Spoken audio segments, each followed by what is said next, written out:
Yes, a very good afternoon, all of you. Good afternoon. I am Atul here, Patrana, the track coordinator of track 4 technical session. First of foremost, on behalf of the organizing committee, I would like to once again warmly welcome all of you to the 5th CIPM International Research Symposium on HRM 2021, organized virtually considering the prevailing situation in the country and the world. Let me introduce the chairperson, co-chairperson of this session on the theme of the future of work. The chairperson, Professor V. Sivalokdasan, is a professor in management studies and founder dean of Faculty of Management, former head of the Department of Management Studies, the Open University of Sri Lanka. He has a BCom from the University of Peradeniya, MBA in International Business from ATI, Thailand, and PhD in Innovation and Strategy Management, Tianjin University, China. Professor V. Sivalokadasan, several years as a human resource manager at international organization. He is an assistant registrar at the Vaunia campus of the University of Jaffna and assistant lecturer at the Department of Management Studies, University of Peradeniya. He has been awarded several scholarships for his undergraduate study as well as postgraduate studies. His research interests include innovation management, human resource management, strategic management, organization behavior, and entrepreneurship. He has more than 18 years experience on both government and non-government sector in multidisciplinary aspects. He has been edited, published many research papers which were published at international and national research publications and many more articles in newspapers and magazines. He has published several books as well. The co-chair of this session is Dr. Kumudu Dawadana, PhD, University of Queensland, Australia, Senior Lecturer in Entrepreneurships, Department of Management Science, Faculty of Management, Uwabelasa University, Sri Lanka. She leads the University Curriculum Development Committee as a chairman and coordinator of MBA program. Now, I cordially invite Professor V. Sivalokadasan to chair this session. This is a short notice for audience. Please use the raise hand options if you have any questions, comments, clarification, queries regarding the paper presenters. We will unmute you according to the order you raise your hand. Over to you, Professor Sivalokadasan. Thank you. Thank you, Atula, the kind introductions, and also to welcome Dr. Kumudu joining with us. Good afternoon, and also welcome to all participants and you to share your research experience and the knowledge with us. So in short, we can start indirectly. So as you know, this 5th conference, international conference on HR, and in this track we are in myself and Kumudu are chairing the sessions, and there are 7 papers. So we stick to time presentation and the 5 minutes QA and QA sessions. So we will start the first presenters, DSK Pereira and C. Ratnayaka, on the factor affecting employee branding on employee engagement of the commercial bank in South Asia. Ms. Pereira and Ratnayaka, over to you.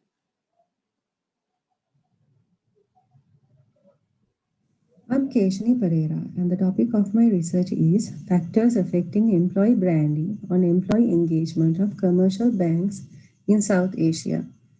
paper number 55. Overall, my presentation will sum up the background of employee branding and the importance of employee branding. For the purpose of this research, 4 commercial banks in South Asia were selected, in Sri Lanka, Hatton National Bank, India, HDFC Bank in Pakistan, MCB Bank in Bangladesh, BRAC, which is Bangladesh Rural Advancement Committee.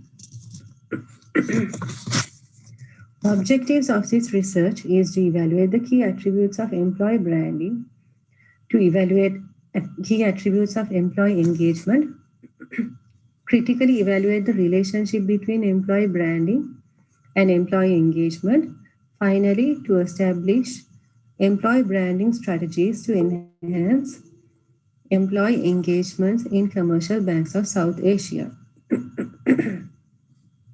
For this research, deductive method is used for analysis.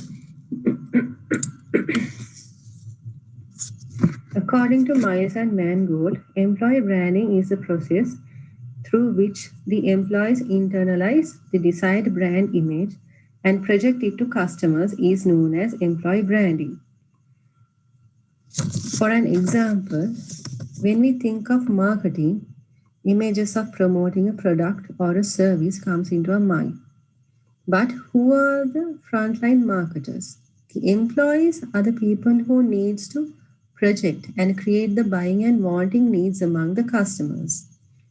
And for that, employee engagement creates a significant marketplace among stakeholders.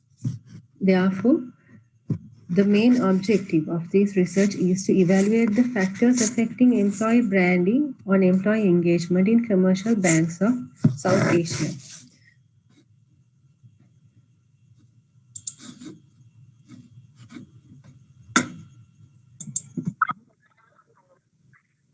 For the purpose of this research, only secondary data is used, which are company websites, previous academic journal articles, and selected company annual reports and financial reports.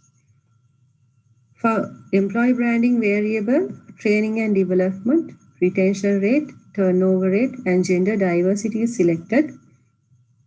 And for employee engagement variable, net promoter score, profits per employee, and business per employee were selected. According to financial reports and annual reports, MCB Bank was able to have a strong positive growth in net profit when compared to other 3 banks. And when comparing the customer base, MCB was ahead of other 3 banks. When comparing employee turnover rate, HNB has the highest rate, whereas retention rate was lower in HDFC Bank. All the banks were able to maintain a good and averagely positive ratio for training and development, and business per employee was higher in HNB than other 3 banks. When comparing hypothesis testing, net promoter score, business per employee, and employee engagement showed a positive significant relationship between employee branding, whereas profits per employee showed a low relationship when compared to other 3 variables. In conclusion, all the 4 objectives were concluded as, when talking about employee retention rate and turnover directly affects net promoter score. For the long run, company needs to have employee feedbacks as well. Furthermore, the banks need to establish NPE ratios for employees too. Need to establish effective and proactive strategies to gain maximum employee engagement. All in all, Successful employee branding drives towards company objectives and making realistic approaches through employee engagement. Thank you very much.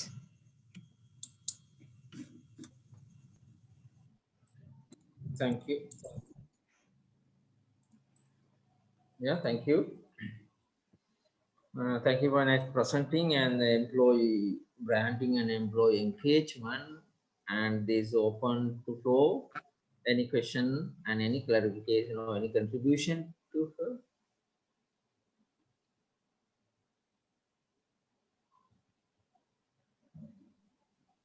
Dr. Kumudu, do you have anything? Okay, all right. A nice presentation. Thank you very much for the presentation. And I have some questions about your model, right? So your main variables are employee branding and the engagement. So those are the two variables. So when you, so then you are having some reflective dimensions like training and development, retention rate, turnover, and gender. So is this kind of a reputed model in the field, or how? So what is the procedure that you follow when you are selecting these, I mean, the variables? So I'm a bit curious about it. No, this is not a. This model was built by me, ma'am. Actually, for employee branding variables, for that I chose training and development, and for employee engagement, I chose as the output. Employee branding employee branding was the input actually. To have a to have a successful employee engagement, you need to have a successful employee branding as well. So for that only I chose 4 variables for employee branding. I hope you can hear me well. Yes, I can. I certainly can. And you know, when we are developing the models and all, you know, when we are developing the theories, especially, we have to go with some standard procedures. And can you please brief me out the procedure that you went through when you were developing this model?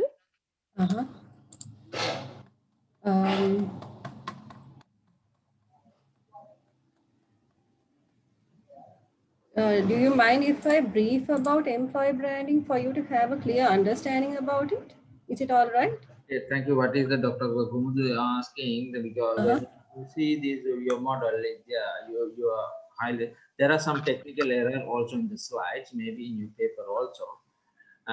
When you have the two, so it's employee branding, you identify the 4 variable, which is entering the employee branding.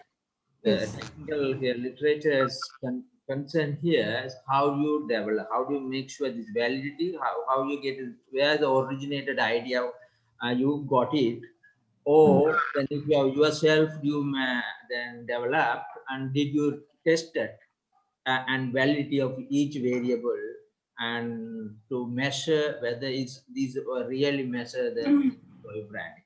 That's Kumudu, you want, is it? Yep. Thank you.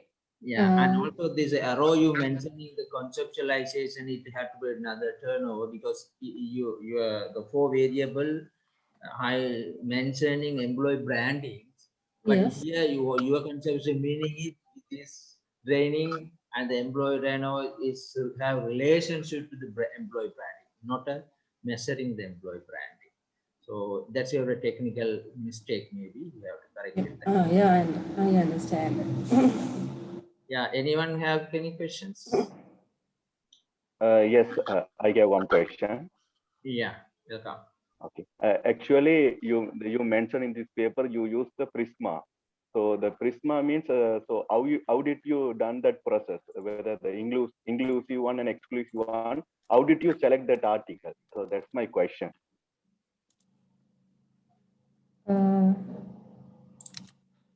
Sorry, I didn't get your question actually.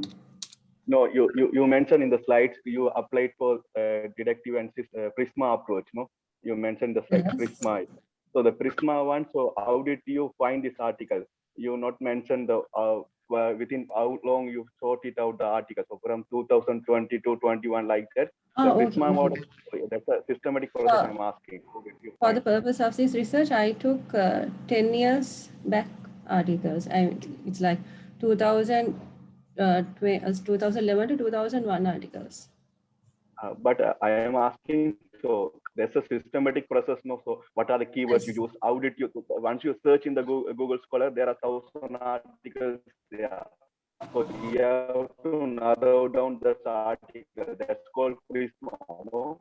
So how did you did that process in the systematic way? What sometime in your research, that may be applicable to hospital sectors and some other sectors. But you need, how did you apply that Prisma model in your review phase? The banking field.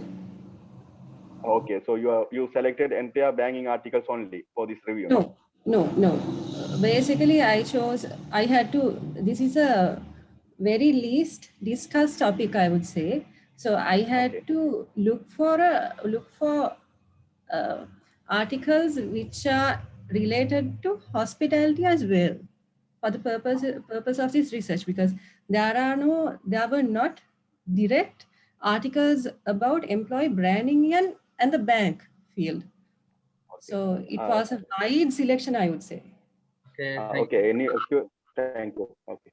Yeah, thank you asking any questions, and thank you, Gashani Pereira. Thank you very much, sir. Thank you, madam. And so we will move the next presenter. Thank you very much, and all the best. And for the ID number, the 59, the PMCPB, Holgas Denier, on impact of the rewards on employee job performance, mediating role of employee motivation. Hope is the motivations. Over to you, Holgas Denier.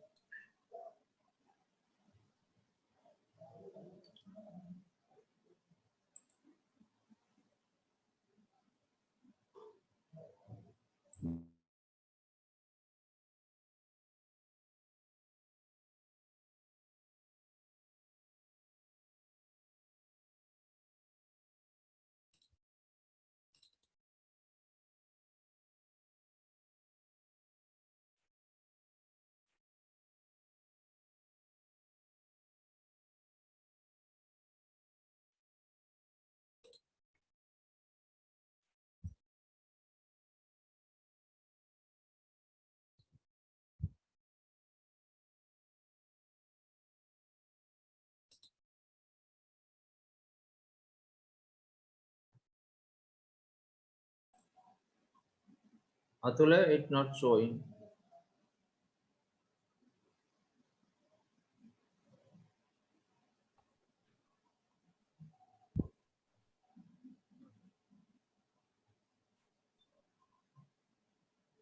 So can you hear me? Yeah. Atula. Yes, sir. Sharing is not appear. Sharing is not appear. Yeah, 1 minute, sir.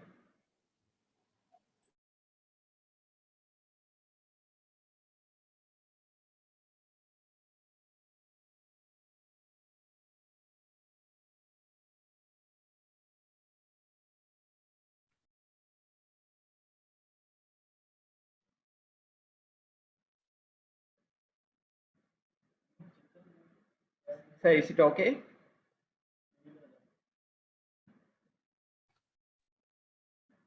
Sir, is it okay? Professor, is it okay? Still not. Still not. The showing has started screen sharing, but it's still Yeah. Yes. Yeah. Now it's okay. Now it's okay. Okay. Please sorry for that matter. Sorry. All are doing well and safe. Today I am going to deliver my presentation on an empirical study on the impact of employee rewards on employees' performance, mediating effect of employees' motivation. First of all, I would like to go through with the outline of my presentation. Introduction and research gap. Research objectives. Used hypothesis, conceptual framework, sample selection, data analysis, research finding. Then latter part will be at with conclusion, recommendations, references what I have used to did my research and the presentation. Introduction and research gap. This phenomenon has been explored by many researchers in global context. They have identified rewards which affected the employee motivation and performance. High productivity and efficiency of public sector in Sri Lanka is quite low when considered about the total 1.4 million employees in public sector. The reason behind the inefficiency is employee frustration. Usually, all of the public sector organizations are funded by the treasury according to the annual budget of the country. The current economical growth of Sri Lankan government is unable to provide access increment for public sector employees by the budget. Meanwhile, the Sri Lankan economy is having high inflation rate. In order to retain the employee motivation and performance in high level, each and every public sector organizations are trying to give an immense level of reward schemes to their employees. However, none of the local researchers haven't focused on direct relationship between the employee motivation and performance with the reward facilities provided by the employee in Sri Lankan context.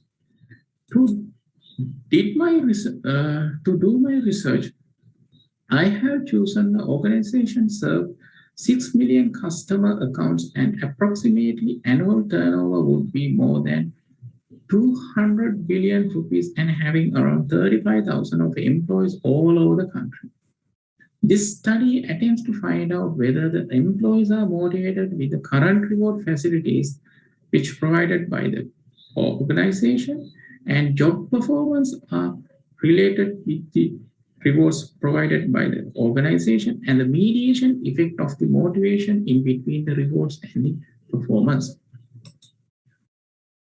To do this research, I have developed 4 objectives. First one was to identify the relationship between the employee rewards and the employee motivation, to identify the relationship between the employee's motivation and the nature of reward facilities which were provided by the employee. Third one was to examine the relationship between the employee's motivation and employee's performance. Final one was identify the mediation effect of the employee's motivation and between the rewards and employee's performance. Based on my objectives, I have developed 4 hypotheses to carry on my research. Due to the timing constraints, I am not explain one by one of my hypotheses. Then I will go through to the explain of my conceptual framework. H1, H2, and H3 hypotheses are illustrated in conceptual framework as direct hypotheses. H4 hypothesis illustrated as the mediation effects of the conceptual framework. Sample selection. I have chosen 77 number of employees who are working under 4 different branches to distribute my research questionnaire. High variation of the profession categories of selected sample was given the various perceptions which were relevant to my research questionnaire. Data analysis. This is purely quantitative research undertaking the primary data unit of analysis done by selecting individuals from sample. Primary data were collected by following cross-sectional survey. I have done the reliability test for the primary data of my research questionnaire. I have divided into 3 main parts of the elements to my questionnaires. First one was rewards contained with 19 questions. The second one was employee motivations. Questions contains 7. And the third element was the employee performance. To find out that, I have developed 9 questions, and all those 3 elements have got more than 0.8 value of converge alpha. So I decided to do my research findings from that data. Let's move on the findings of the study upon collecting data. The data were entered the SPSS version 21 software and initially data cleaning was undertaken. After that, preliminary analyses were performed and then researcher moved to hypothesis testing, which was done correlation and regressive analysis in research findings. Hypothesis 1 was supported from the research data, which got the Pearson correlation value is 0.795. There is a significant strong positive relationship between the rewards and employees' motivation. Hypothesis 2 was supported by the research data, which got the Pearson correlation value is 0.751, was significantly positive relationship between the rewards and employees' motivation. And hypothesis 3, supported by the research data and Pearson correlation value is 0.744. And the sample was significantly moderate relationship between shown with the employees' motivation and employees' performance. The final hypothesis was supported by the data and the Sobel value was 7.299. Conclusion. There is a significant positive relationship between the employee rewards and the employee's motivation. There is a significant positive relationship between the employee rewards and the employee performance. Statistical measures implied that the employee's performance and the employee motivation have significant moderate relationship between two variables. There is a mediating effect with motivation in between rewards and employees' performance. So now I'm going to move the recommendation slide. Recommendations. All hypotheses will become positive, and that implied employees of selected population are working with good motivation and having good focus on their work. Recommendations. I have separated at this point to my presentation because of I have got the feedback sheet from each participant of my questionnaire. They have specially mentioning the feedback requesting the restructure of existing reward scheme. So I decided to add those major points in my presentation as recommendations. They are requesting to establish a reward scheme for educational or extracurricular achievements of employees' immediate relatives. Providing sponsorships for all grades of employees who is having an interest on further studies. Requesting to provide necessary funds as an allowance for employees who has gained higher academic qualifications than their current designation. Key references. These are the references what have used my presentation and the research data. Thank you for your patience and listening to my presentation. Stay safe. Thank you, Charita. Yeah. Thank you, sir. Thank you. Interesting employee rewards, employee motivation, employee performance. Yeah. Anyone have any questions? Any contributions to this research? Okay, Mr. Charita, a very interesting presentation and very clear and clearly presented. Thank you very much. Thank you, and I'm a bit curious about your sampling technique. Yeah. What was your sampling technique? No, actually, I'm a very centralized place into the according to this particular region. So that's why I decided to collect that area because there's nothing specialty due to the transport and traveling constraints. I have selected the area which I have working currently now based on one place. I have gathered around people and get participate for my questionnaire from that people. So you purposely selected the sample, is that so? Yeah, because of the I expect a huge variety because of the when I personally believe there is a huge perception differences between their professional levels. So I have collected answers from my questionnaire from different professionals. So that's why I have divided into the separate parties like as engineering and ancillary service and HR and IT people and administrative staff separately. Okay, so so when you are developing this into a full paper, I think it's better to, consider the technical part of the your research, because going for non-probability sampling and going for the regression, like it's a bit contradictory. And so you have to think about that as statistical side, just to make your study good. And also measurement items. Since you have quantitatively measured these, so I think all the viewers are very curious about to know what are the measurement items and what kind of reliability and the validity measures you follow to prove the validity and the reliability, because your whole study, the validity will depend on the approach that you have followed, which means in that case, the measurement items matter, I think. And so think about that as well, and the conceptual clarity.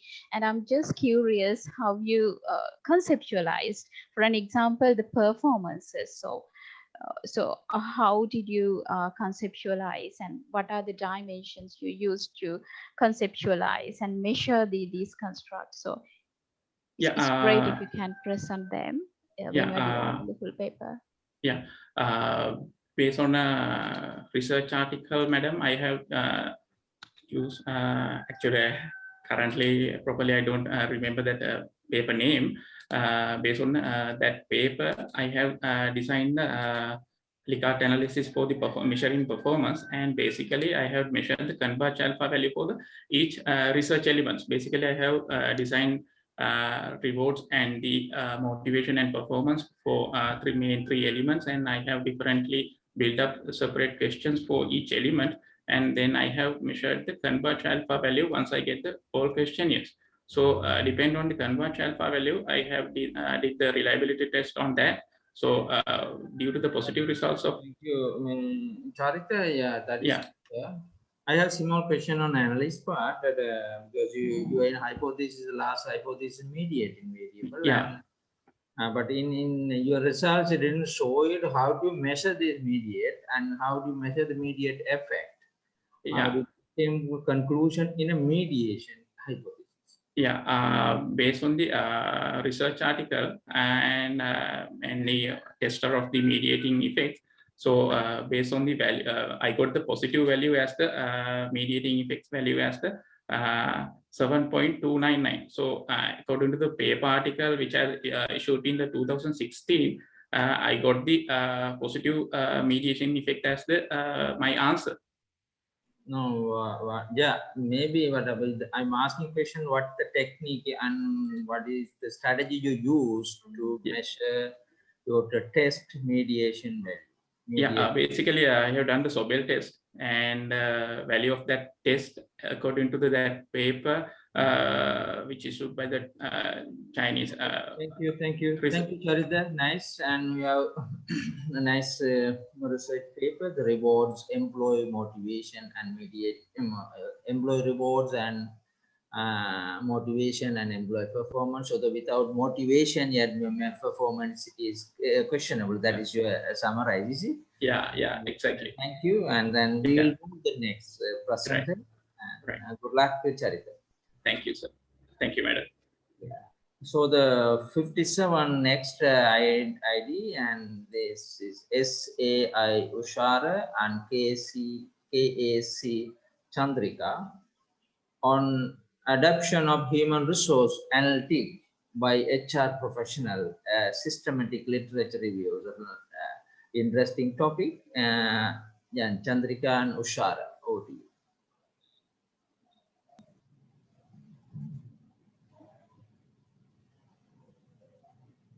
Hi, I'm Ushara. I'm a final year student at University of Sri Jawaharlal. So today I'm going to present a systematic literature review. So it is all about the adaptation of human resource analytics by HRM professionals.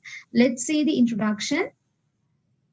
Okay, under the introduction, I want to emphasize specifically three things. The first thing is the systematic literature review regarding the field of human resource analytics. So as you all know, human resource analytics is an important part of strategic decision-making process in HR field. So over the last 2 decades, organizations have faced different challenges and different changes due to the globalization, due to the rapid advancement in technology, as well as the knowledge-based economy, as well as the huge competition. So then organization always try to accept the new technology as well as the new innovation concepts in order to increase the competitive advantage. So scholars identified that human resource analytics is an emerging area of study as well as new trend in HR practices. The second one is level of adaptation. That means we can't accept all the organization have same level of adaptation on HR analytics. That means one organization from another organization, the level of adaptation is different. As an example, in Sri Lankan context, most of the time, only large scale organization use HR analytics. So the level of adaptation will be different. The third one is role of HR professionals and practice in an adaptation for HR analytics. That means because of the contemporary forces that push on HR analytics, HRM professionals to becoming the strategic partners. So becoming the strategic partners, they have to take the strategic decisions based on the quantitative as well as the analyzed data. So with the use of HR analytics, role of HRM professionals is very significant. Okay, let's say the background of the study. Under the background of the study, I want to emphasize a research gap. So it is observed that adaptation of HR analytics and the academic research on the adaptation on HR analytics at a lowest level. So it is described, this research identified research gaps in HR analytics 2019. So then, based on to address that research gap, I derived the main objective. The main objective is to conduct a systematic literature review on adaptation on HR analytics by the HRM professionals, especially at the individual level. Okay, let's see the methodology what I followed. Under the methodology, I use PRISMA framework. So under the identification stage, I use HR analytics as well as adaptation as a key terms for search, and I got 86 journal articles. And under the screening stage, I determined the time frame as 2010 to 2020, and I got 50 research articles. And then eligibility stage, I decided to use the ABDC quality ranking list, and I only refer the A journal articles, and I got 20 articles. These was my final references. Okay, let's see the extant literature. So extant literature is heart of this study. So different scholars come up with different definition to describe what is HR analytics, but here I emphasize say 2011.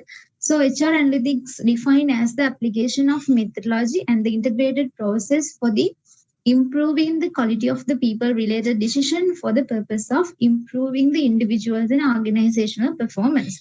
Okay, let's see the some scholars mention the combination of HR and the IT can be generated competitive advantage, as well as HRM professionals must change their paradigm in order to in order to face the challenges due to these innovation concepts like HR analytics. So studies have shown CEO locally, globally believe that HR analytics can be generate positive impact, competitive advantage to the organizations, as well as most cited reason for the barriers of adopting HR analytics is the lack of technological capabilities associated with the HR professionals. Okay, let's see the HR and the individual level adaptation. Actually, then organization competitive advantage can be significantly affected by the individual willingness to accept and then use of innovation. So their studies have focused on understanding the psychological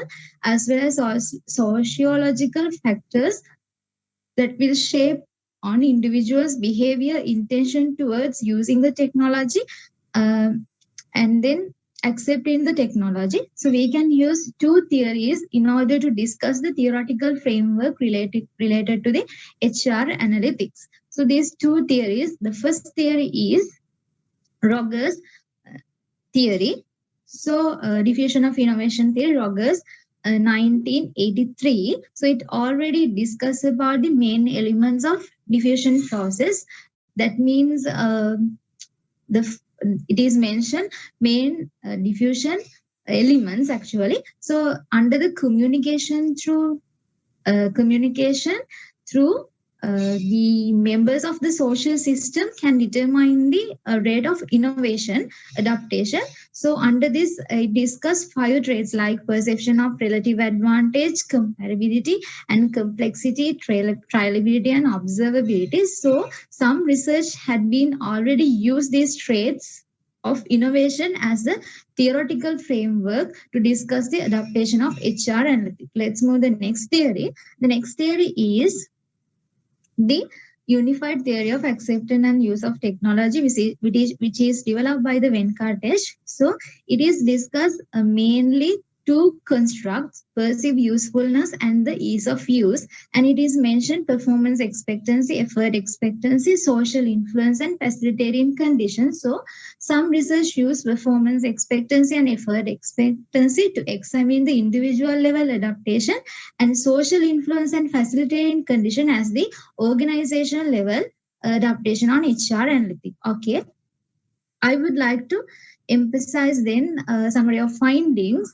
Systematic literature review suggests that adaptation process not fully handled by the HRM professionals, but there are needed competencies and knowledge to handle HR analytics. Mainly, the level of adaptation determined by the individual factors and organization factors together, and the attitude, perception, effort, and the performance expectancy, and the education and age level influence on the level of individual adaptation, as well as tool availability, fear appeal, and tool trialability and social influence act as the moderators of determining the organization level adaptation. Okay, let's move the some observable gaps for future research. Firstly, I would like to suggest to investigate the influence on contextual factors, focusing on specific HR processes on HR analytic practices, as well as we can examine the factors that impact on non-adaptation on HR analytics.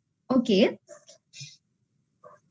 Now I'm going to conclude the presentation. So before concluding this session, I want to emphasize you guys this study reviewed the literature on adaptation of human resource analytics. It is already determined by the combination of individual factors and organizational factors. And specifically, literature says that the adaptation is not fully handled by the HRM professionals, but also their capability to handle the HR analytics is very significant for having a successful adaptation. And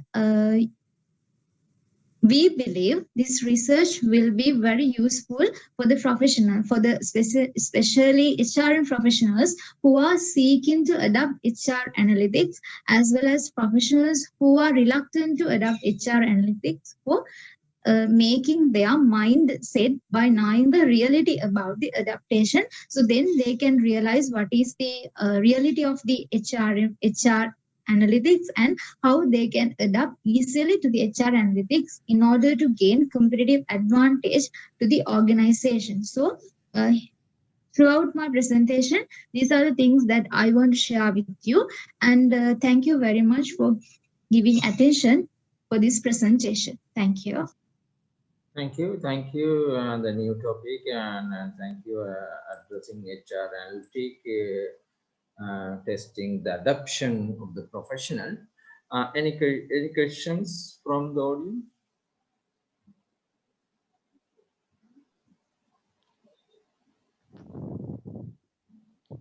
Yeah, Dr. Gomudu. Okay, actually, I have a question on your methodology, right? So you mentioned that you went with ABDC ranking. Did you have any reason to go with ABDC? So why ABDC? Why not the Web of Science or the Shimago, or why not such kind of ranking journals? Yes, I already followed the Prisma free.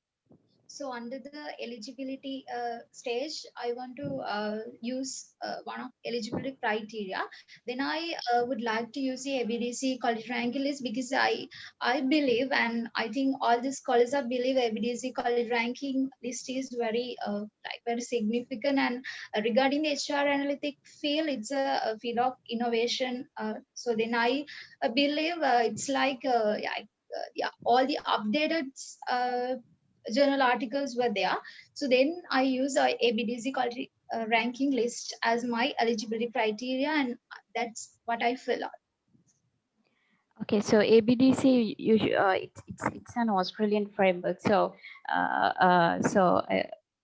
so why not A star journals? There are A star journals, and I saw in your methodology you have gone with A journals. So why not with A star? Why only A journals? So actually, under the HR analytic field, it's very low, A plus A. That means A star journals. That's why I got the A journals. That means I removed the B and C journals, and I got A journals. That's why I got A journals for my research. For an example, when you take journals like Academy of Management Annals, there could be, I mean, it includes almost the latest trends about all the disciplines. So yeah, so when you are doing it, consider about such journals as well. For an example, a Academy of Management Annals, it's an A-star journal according to ABDC ranking, and there are so many multidisciplinary journals. I mean, so you can fit in. And also the second, actually it's a suggestion. Now,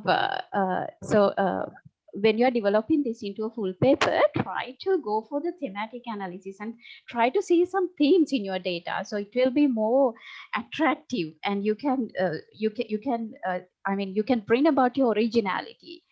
And if you use the citation analysis, like so you will be able to select the, I mean, see the what is most persuasive, most common and most prominent research field in the field.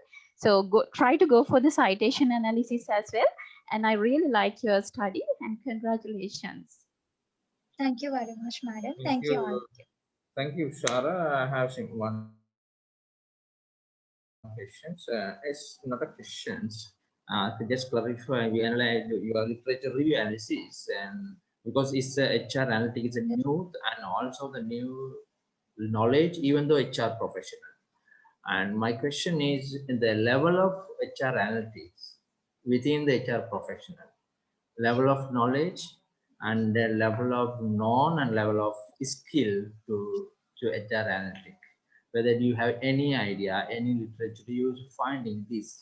So that is very important rather before adapting this. Before adapting, they should have knowledge, they should have skill. Yes, I believe so. Because when it comes to the level of adaptation, the knowledge, skills, capabilities, all the things are matter.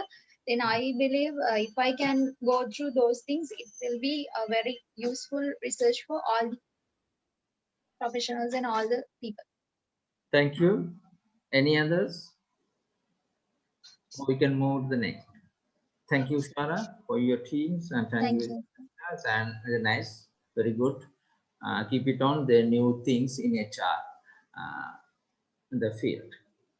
And the next we'll move to ID number 52, KM Pavitrini and Padmisika Bandara on the factor affecting work-life balance in retail clothing company employee in Sri Lanka. Over to you. Hello everyone, I am Pavitrini Bandara. It's my pleasure to present my research for CIPM Research Symposium. My research topic is factors affecting work-life balance of retail clothing company employees in Sri Lanka. Family and work are the most important elements of everyone's life. So, imbalance between work and life can negatively affect well-being of employees. The company is a retail clothing company which provides superior clothes and accessories to Sri Lankan market with an affordable price.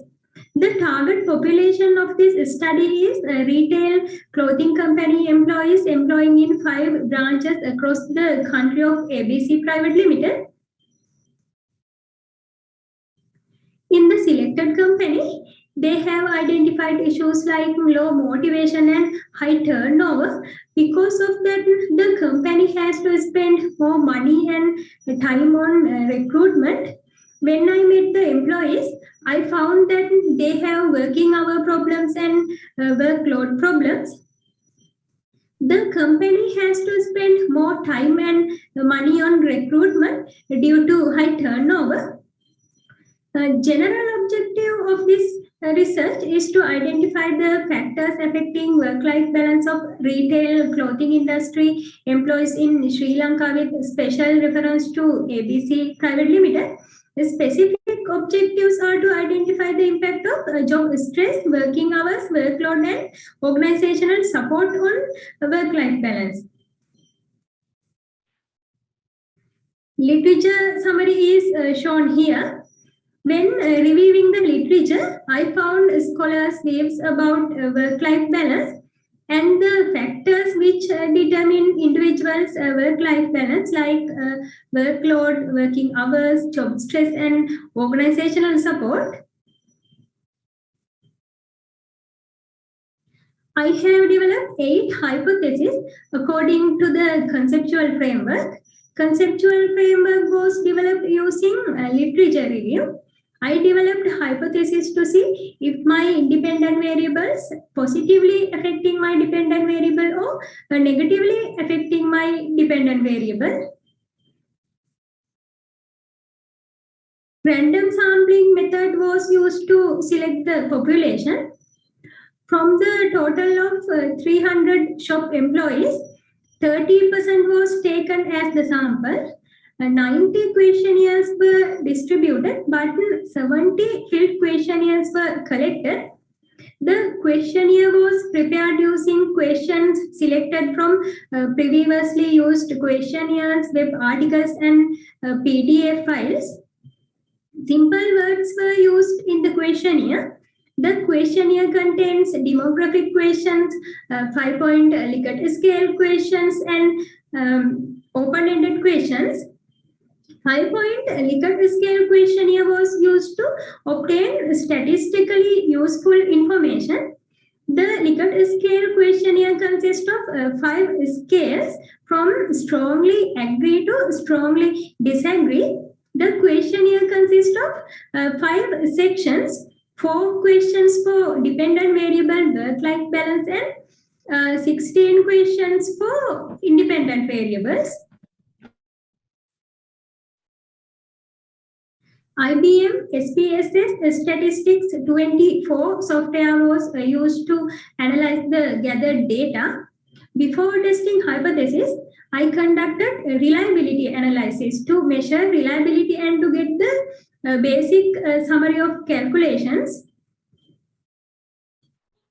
Reliability coefficient of 0.7 or higher is considered acceptable in most social science research. The alpha coefficient for the 5 variables is 0.951, suggesting that the items have relatively high internal constancy. Dependent variable, work-life balance reliability, and independent variables reliability are also higher than 0.7. It shows that the variables selected were good. Then the correlation analysis. If the p-value is greater than 0.5, the researcher fails to reject the null hypothesis. If the p-value is less than 0.5, the researcher can reject the null hypothesis. So I have rejected the null hypothesis for all the 4 variables because the significance is 0. It means that the job stress, working hours, workload, and organizational support are not negatively affecting work-life balance. The p-value is greater than 5 for all the independent variables. So I have accepted that the selected independent variables positively affect work-life balance. The strength of the relationship is measured by R value. R values for all the 4 variables are in between 0.5 to 1 and close to number 1. So the relationship between independent variables and work-life balance is positive and strong. That means these variables tend to increase together. More job stress, more working hours, more workload, and less support from the organization causes more work-life conflicts. Then regression analysis, R square value for all the 4 variables is 0.569, which implies 56.9% of the variation of dependent variable work-life balance is explained by the independent variables job stress, working hours, workload, and organizational support. As an example, if we take job stress, R square value for job stress is 0.444, which implies 44% of the variation of dependent variable work-life balance is explained by the independent variable job stress, and remaining 56% of the variance is explained by other factors. This shows work-life balance problems are affected by 44% of job stress problems, while the remaining 56% is affected by workload, working hours, and organizational support. Findings of previous studies have confirmed job stress, working hours, workload, and organizational support have positively impact work-life balance. Findings from this study also confirms independent variables positively affecting dependent variable work-life balance. With open-ended questions, I found that employees who had children who take care elderly persons had more work-life balance problems. With qualitative analysis, I found out that work-life imbalance leads to other problems which I have identified earlier, like turnover, low motivation, and finally the overall productivity. This study identified to which extent job stress, workload, working hours, and organizational support can positively affect work-life balance. When these factors increase, it creates more imbalance between work and life. Workload has the strongest positive impact on work-life balance, which is 49%. When workload increased by 49%, work-life balance problems also increased by 49%. According to this study, working hours has the lowest positive impact on work-life balance, which is 36%. Limitations. Questionnaires were divided among 90 employees, but 70 of them responded. In the future, research on large population is recommended. It's recommended to use probability sampling because I used simple random sampling method. There may be some response bias too. Also, participants had limited time and could influenced by other employees.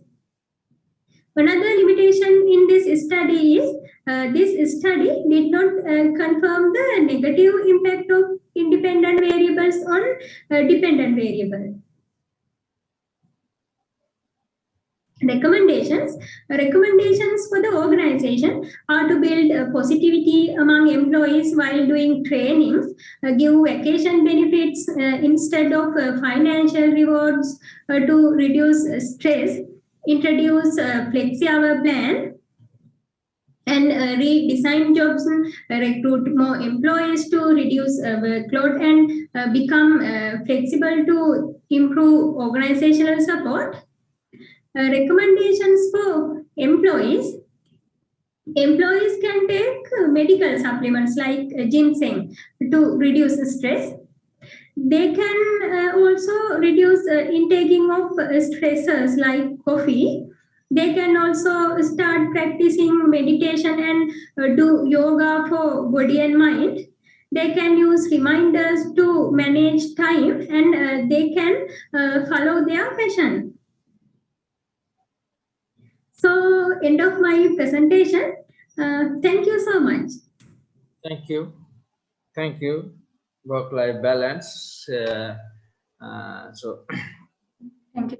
your name, Vanda, no? Problem with my internet connection. Okay. There is a problem. Okay. Okay, no problem. Video is, Can you hear me? yeah. I can hear you. Can you hear me? Yes, definitely. Yeah, it is open to the forum. Any questions, please? Anyone? Okay, just a few clarifications. Yeah. And when I went through your general objectives, right? So the first one was to identify the impact of job stress on work-life balance. The second one, the impact of working hours. And next one, impact of workload. And the last one is to identify the impact of organizational support. So if somebody says, okay, the second, third, and fourth elements could be inclusive in the job stress, what is your answer? I mean, the working hours could be inclusive part of job stress. The workload could be inclusive in job stress, and organizational support could be inclusive in job stress. So how do you justify it? Actually, I agree with it. I didn't think about it. But I needed for variables. When I was finding the literature, also I found there were some articles about job stress, workload, working hours, and organizational support. So I added those independent variables. I saw some scholars' views and. Okay. No. Yeah, thank you, Dr. Kumudu. And the same question I'll continuing. Yeah, when you're selecting this variable, yeah, we have to make sure we have to clearly define and also make sure it's not inclusive with each other. For example, organization support maybe it would include this working hours, workload, and job stress, or then other way also. So that is the thing. Yeah. And the one question here is mostly in your research, working hours is a very low impact factor, is it?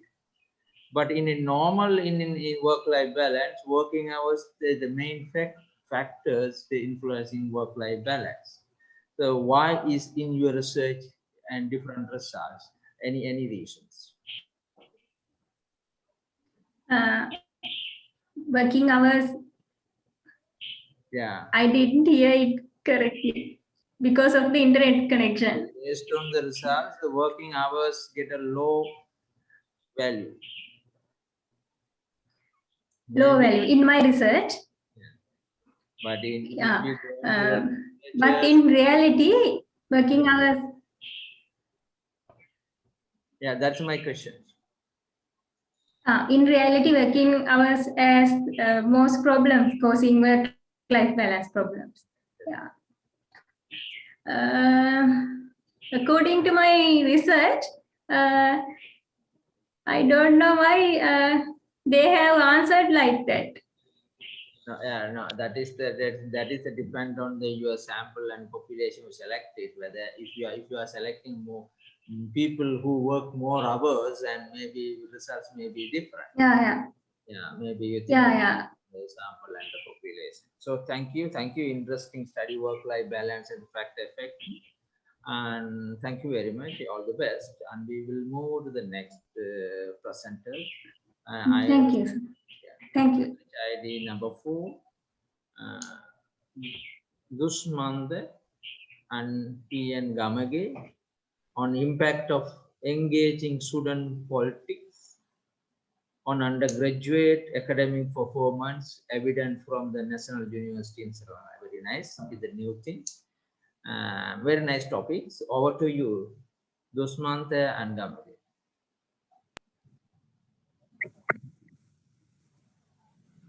Good afternoon, everyone. My name is Dushmanta from the Telangana Group of Companies. Western politics among undergraduates is very significant within the university context in Sri Lanka. Therefore, I explored about that theme and I could found the problem in student union engagement and impact to the undergraduates' academic performance as a result of union engagement.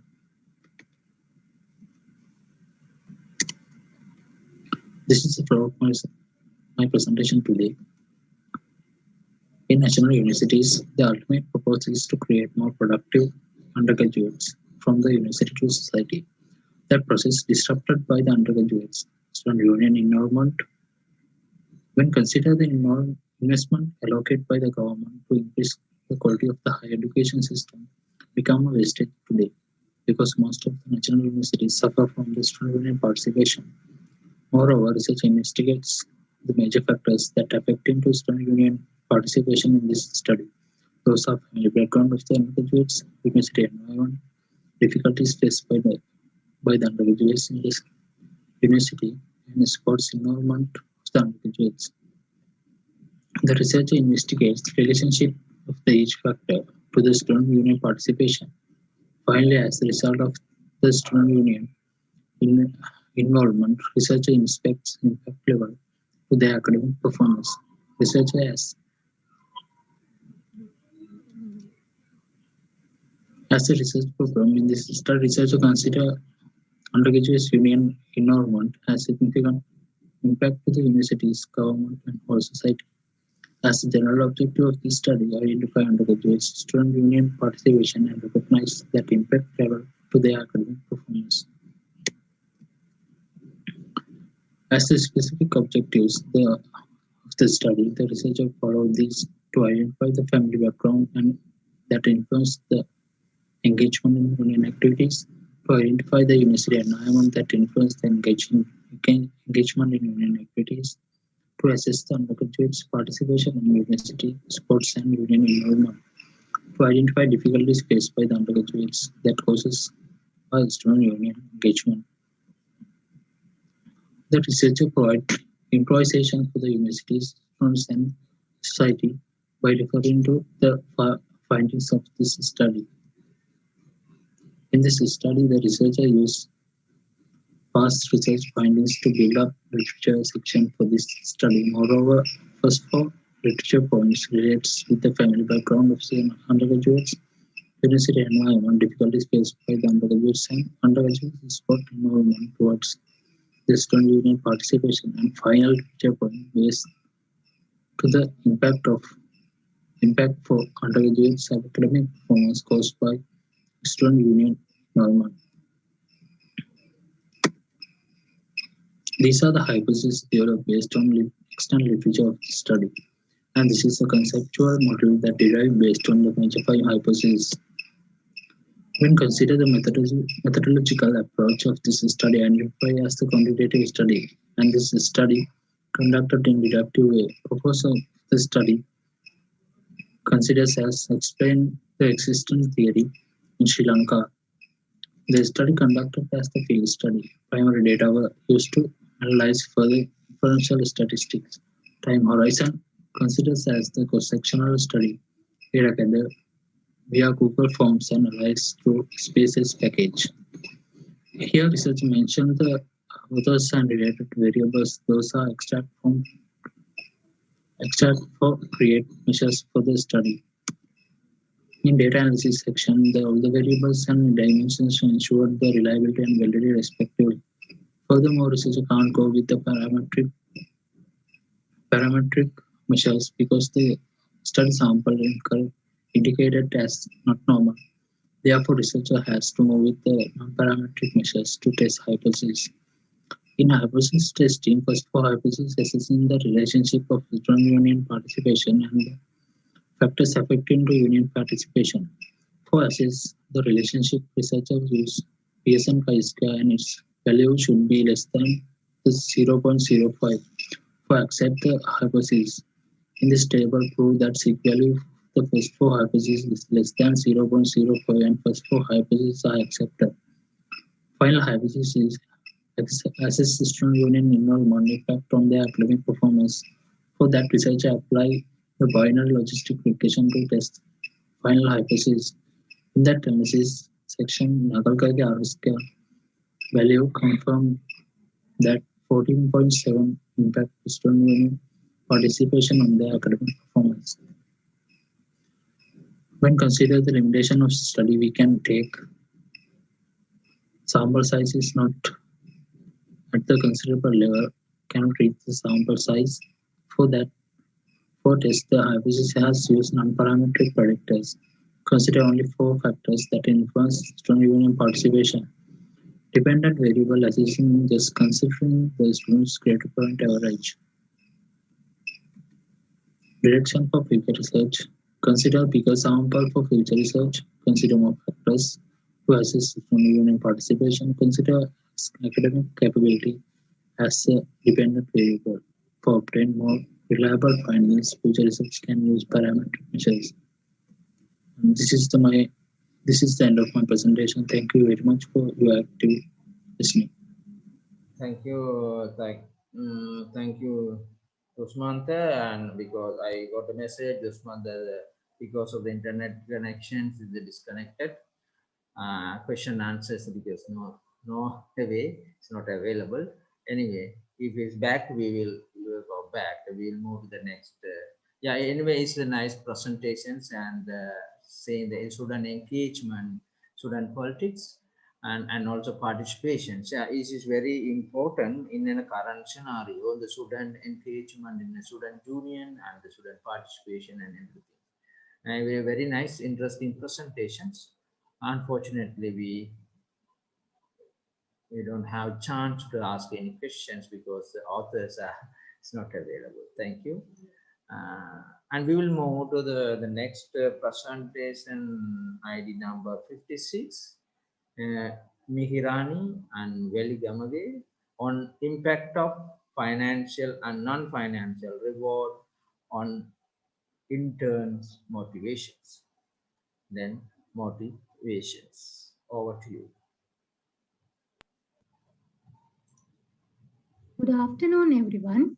We are going to present the paper authored by Chirantika Mihirani and Susima Veligamage by Department of Finance, University of Kelaniya, Sri Lanka. Topic of this research is impact of financial and non-financial rewards on interns' motivation. Let's start from the background. Motivation is very important concept for every organization because it provides so many benefits. It puts human resources into action, improves the level of efficiency of persons, leads to achieve the organizational goals. In this study, highly focus on impact of reward system on interns' motivation. Nowadays, internship considered as one of the most important part of the studies because future employers require experiences. They do not focus on grades. So, internship is responsible for closing the gap between skills acquired by the graduates and the skills required by the global markets. Internship have the potential to shape students' career paths and prepare graduates in different disciplines. This study is important to identify relationship between reward system and the motivation, and also to identify motivational issues relating to the reward system. As well as this is help to improve the interns' motivation and retain the service of interns and maintain high level of performance. This study answers the main two research questions. First one is, what is the impact of financial and non-financial rewards on interns motivation? Second one is, what is the potential link between reward system and the interns motivation? Main objective of this research is investigate the impact of reward system on interns motivation. Second objective is identify the relationship between reward system and the interns motivation. Third objective is identify the most powerful reward method among financial and non-financial rewards. These are the literature reviews we refer in order to achieve the research objectives. Based on the literature reviews, we identify variables that relate into the intern's motivation and develop the conceptual framework. We use 5 independent variables to measure the dependent variable. In here, we consider intern's motivation as the dependent variable. To measure the dependent variable, we use 2 types of independent variables. First one is financial rewards. Second one is non-financial rewards. Under the financial rewards, we use monthly salary as the independent variable. Under the non-financial rewards, we use practical experience and academic credit, new skills and knowledge, personal growth, relationship with supervisor and colleagues as the independent variable. Then we are going to present the research methodology. This is quantitative research based on the primary data. To collect the primary data, we use questionnaire method. Management interns of the University of California, we consider as the population of this study. To select the sample from that population, we use stratified sampling method and Morgan's table. These are the statistical tools and techniques we use to analyze the data. Reliability tests used to indicate the instruments are error-free and measure the intended concept without any bias. Normality tests used to determine the standard normal distribution. Descriptive statistics is used to provide a summary for the sample and measurements.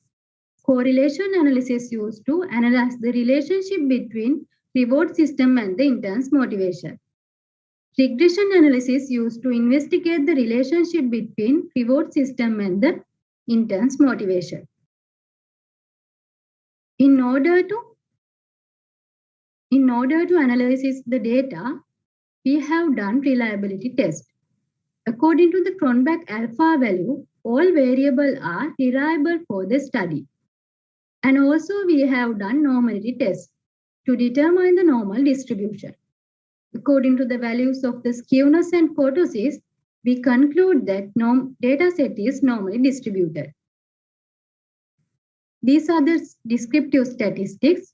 To describe the basic features of the data, we use descriptive statistics. According to the results of this descriptive statistics, we can conclude that interns have not sufficient level of motivation from the financial and non-financial rewards. In here, we explain the correlation analysis. To study the closeness of the relationship between independent and dependent variable, we use correlation analysis. As per the Pearson correlation values, both financial and non-financial rewards positively correlated with the intern's motivation, as well as each individual variables positively correlated with the intern's motivation. We use regression analysis to determine the impact of interns' motivation reward system on interns' motivation. As well as we use regression analysis to identify what is the most powerful reward method among financial and non-financial rewards. Also, we use ANOVA table to identify the significance of the overall model and the independent variables. In here, we present the regression equation. Regression equation indicates the relative impact on interns' motivation due to the changes of financial and non-financial rewards. Based on the results, we identify both financial and non-financial rewards have positive relationship with the interns' motivation.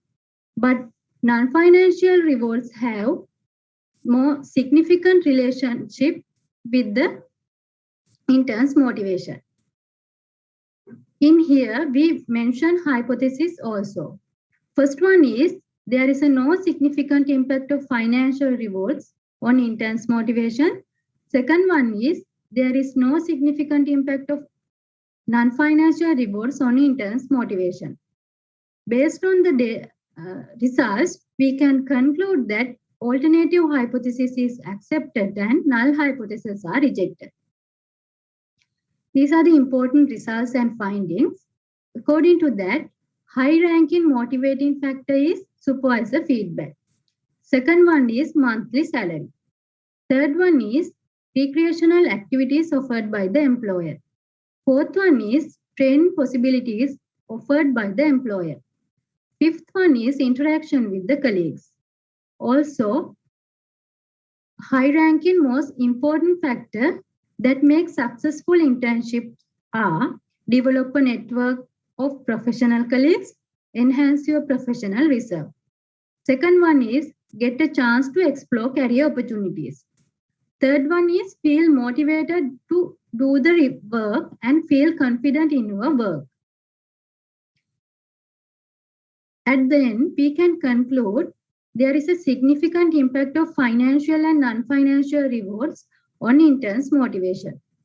And there is a positive relationship between financial rewards and interns' motivation.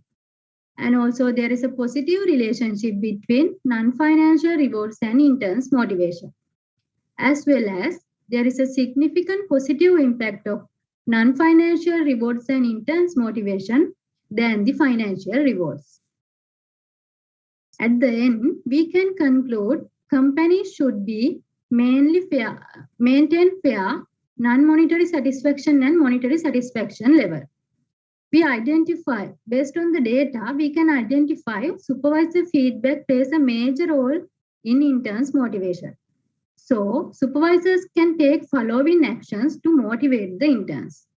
They are provide sufficient training period for newly recruited interns, design internship as enable us to acquire new skills, knowledge and abilities, offer recreational activities.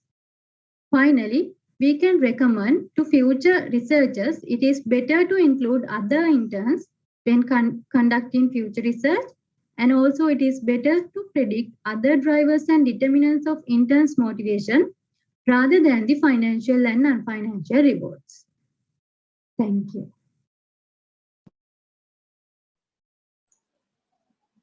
Thank you. Financial and non-financial rewards on intern motivations.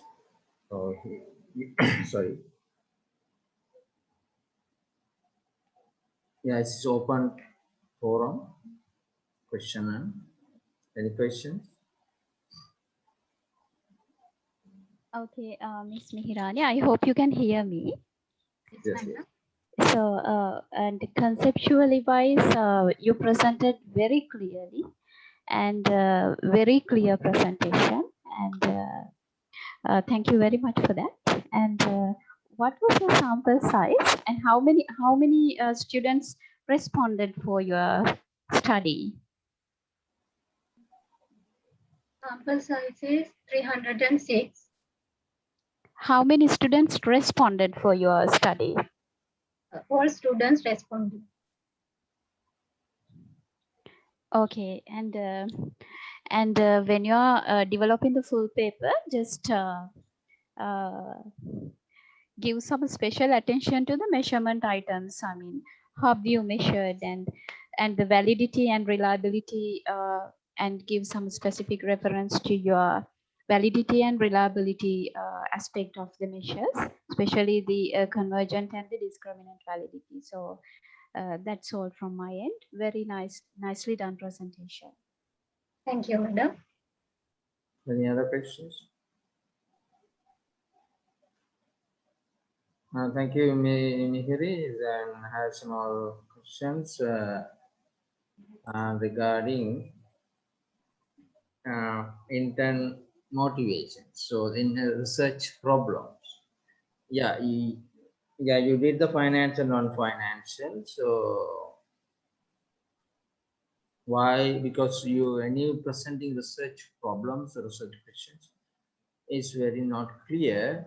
Why too? Because whether intern motivations is very low. Why you take this research as testing the financial, non-financial? Not clear, sir. Question. Main reasons for the research. Why you do that? Why you interested to do this research? Main reason. Because it is important to identify impact of relationship between reward system and the intern's motivation, and also it is help to improve the level of motivation of interns during their internship period. Yeah, my question is whether there's any low participation in intern, or whether the intern motivations not effectively, intern is not effectively working on the any cases this. Because what I'm asking this, when you as the Dr. Kumud said, when you do the research, when you go the research for the full papers, very clearly you have to give the evidence, say that there's a main reason for doing this. That is very important. That I'm asking. Yeah, you did the rest part is very good. Now analyzing and take everything. The main in part the research questions and the research problems. Maybe I didn't go through these all full papers. So when you read the full paper, you have to the real reason why and why you selected, how you do prove there's a problem in the intern motivation. That's all. Thank you. Thank you, sir. So good luck. And the last paper also same, the motivation and incentive rewards. It's a number 45. HMAU Daya Bandara and KAC Chandrika on the trends in incentive rewards on employee motivation, a review of extant literature. Over to you, Chandrika and Bandara. 45. So this is the content of my presentation, and moving on to the introduction. We observed that many companies are offering various types of extrinsic rewards to their employees at present. They may be either monetary or non-monetary. However, these employees are expecting more than these extrinsic rewards at present. At the same time, due to the pandemic situation, we observed the employees are having various changes at their workplace. They have to follow new health regulations, new technology, new work culture, and at the same time, some employees' workload have been increased slightly than before. So our problem is, based on past research findings, we can predict that there would be possible employee demotivation due to changes at workplace and failure to address employee expectations. So our objectives is to find out impact of selected intrinsic rewards on employee motivation based on self-determination theory. This is our systematic literature review part. First of all, we searched for different articles based on different keywords. However, we were able to find 203 articles. We filtered most relevant articles. From that, we were able to find 45 most related articles.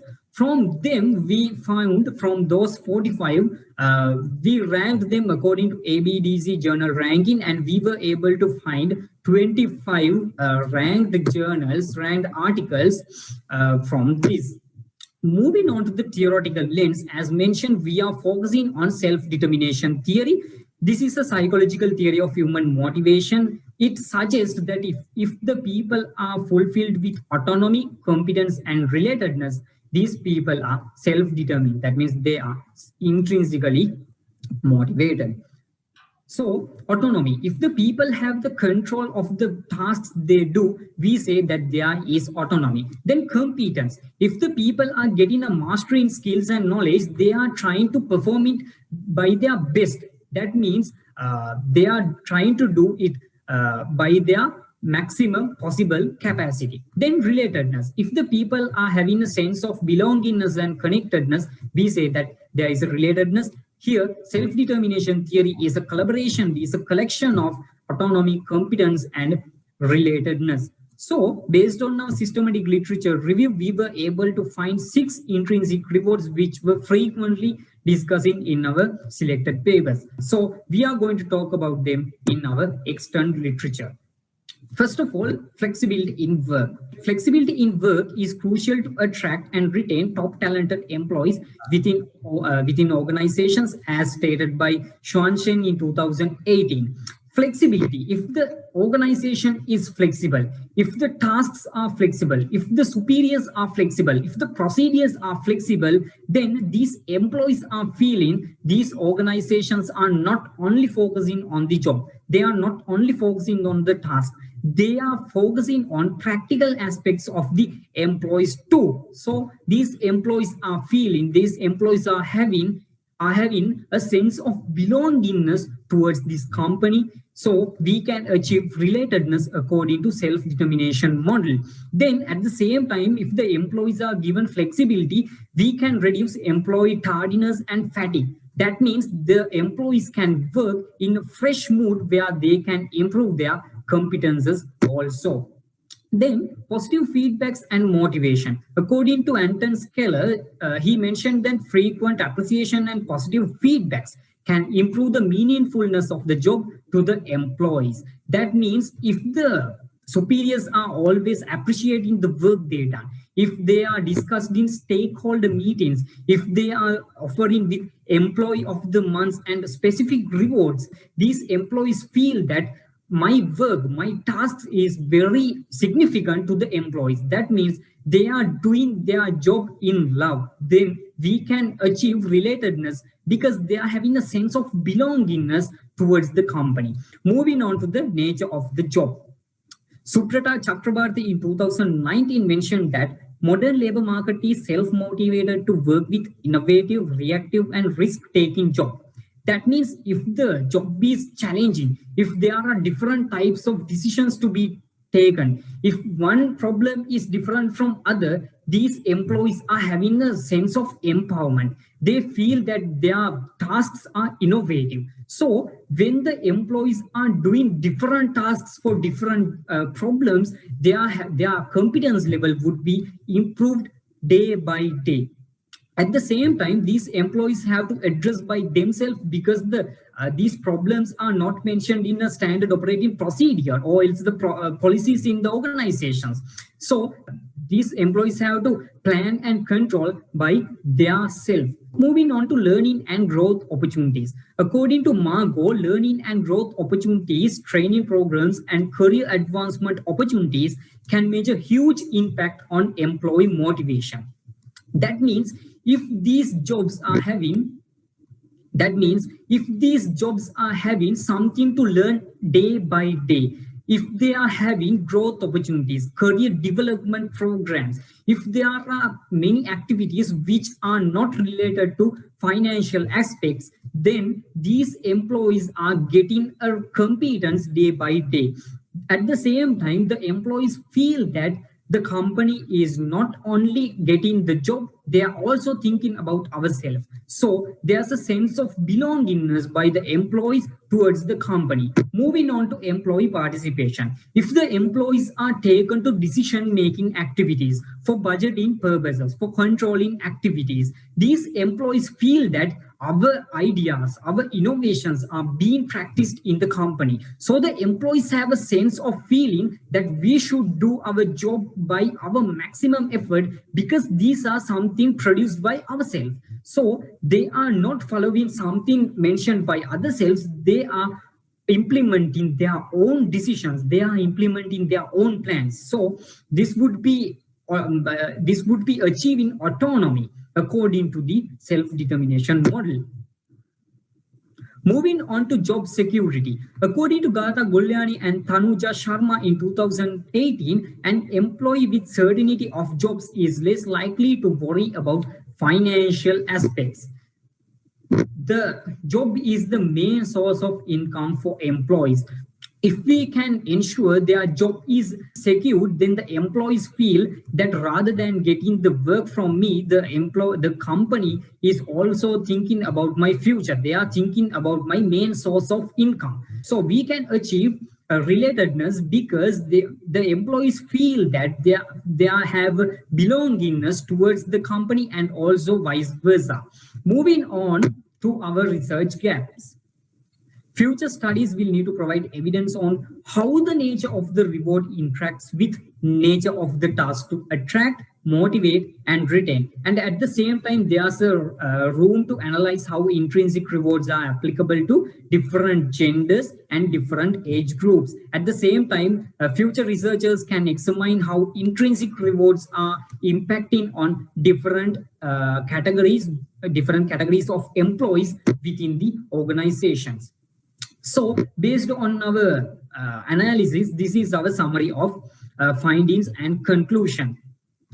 We mentioned that modern labor market is finding for something innovative and challenging. So if we can design the job in innovative, challenging way, then the modern labor market would be willing to get that job and perform that job in motivated manner, because they feel that this job would not be a typical repetitive task. I have something more to do within this job.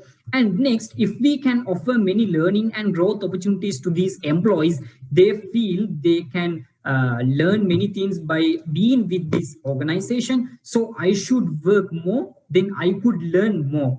Next, if we can take employees to make our day-to-day decisions, we recommend to do so, then these employees are having a sense of autonomy and a sense of relatedness, as mentioned earlier. So these employees would be intrinsically motivated to work more and more. At the same time, if the companies can be flexible in terms of rules, in terms of tasks, in terms of leadership styles, then in a pandemic situation like this, the employees would be much thankful to the organizations, because all of us are moving in a tough era. So this would be a good option. And finally, not at the least, job security. If we can ensure the security of the jobs, obviously we can get something more. We can intrinsically encourage our employees within the organization. So that's the end of our presentation. Thank you very much. Thank you very much, Dea Bandara or Chandrika, and your interesting presentation. Trends in the incentive reward on employee motivations. Any question from all? Just two criteria, just two clarifications. Yes. Okay, the first one is, okay, so when you were analyzing the, in your methodology, again, why ABDC journals? Do you have any idea why you went with it? Yeah, actually I practiced Prisma framework. So initially I found around 203 articles. And as I mentioned, around 43, I filtered among them, which is mostly relevant for my review. And I use this ABDZ ranking because I need to take the most accurate or most reliable review articles from them. So that's why I used ABDZ. Okay, just a suggestion, when you are developing this into a full paper, just go for different sources like Web of Science, Scopus, and especially Shimago, and just, and you will find a lot of repetitive papers, and just take them off from your database and then analyze. It's going to be a very rich one then. And next one is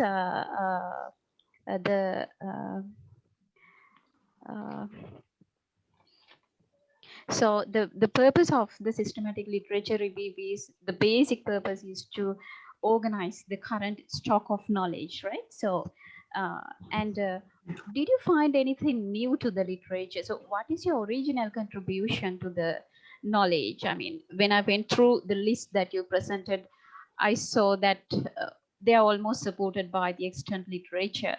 So did you find anything new? So what is your original contribution to the knowledge? Yeah, actually, what I hardly believe in my own review is if we can improve that means if we can give positive feedbacks and appreciation for the employees, especially during a situation like this, I believe the employee motivation can be enhanced, because when we come to the workplaces, most of the employees are working in a tough situation. That means not only in pandemic, that means they may be having tough deadlines and also tough works to be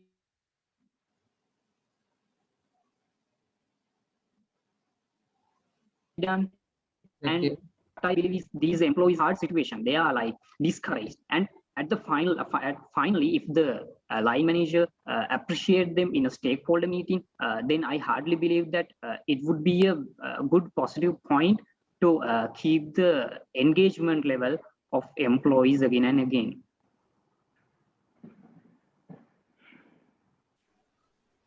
Thank you, Devantara. Very nice, interesting. And any other questions? No, almost we end up the sessions, and we had a 7 paper.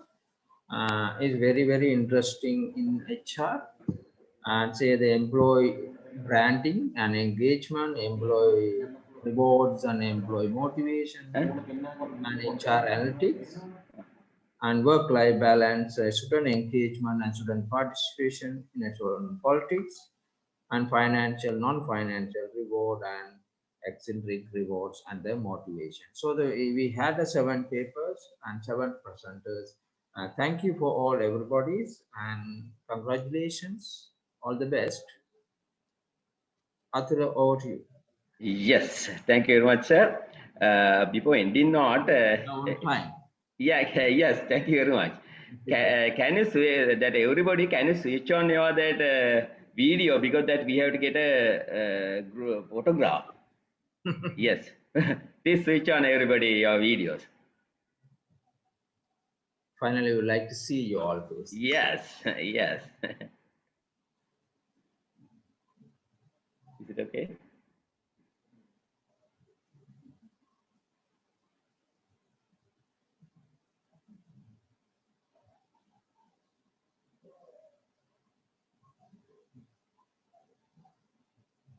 There's a few, please. There's a few, please.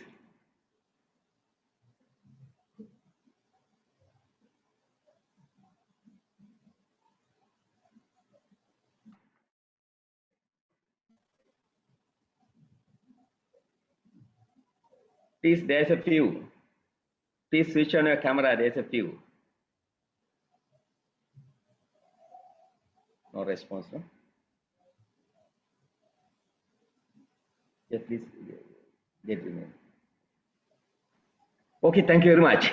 Thank you. Thank you very Yeah. much. Thank you. Now we have come to the end of track 4 on the technical session of the 5th CIPM International Research Symposium on HRM 2021, organized by the Standing Committee on Applied Research and Knowledge Center of the Chartered Institute of Personnel Management, Sri Lanka. Before we conclude, I wish to express my humble gratitude to Chairperson Professor V. Sivalogandasan and the Dr. Kumudu Chavadana for sparing their valuable time and joining with us today, despite their very busy schedules. I'm sure the comments and suggestions made by them, everybody beneficial as authors and presenters who join with us today. I would like to thank each presenter for the cooperation support extended to conduct this session on the virtual platform. Next, I would like to invite you to join with the session of case study presentation, which starts at 3:15 p.m., which is a novel and valuable feature of today's conference. Also, you are invited to stay with us for the valedictory session, which is at 4:30 p.m., as the names of best paper authors and presenters will be announced there. Please use the main hall Zoom link to join the respective 2 sessions. I kindly request Chairperson and Co-Chair to remain, as we need to finalize the results for the best presenter after the presenters leave. Thank you very much. Once again, bye-bye.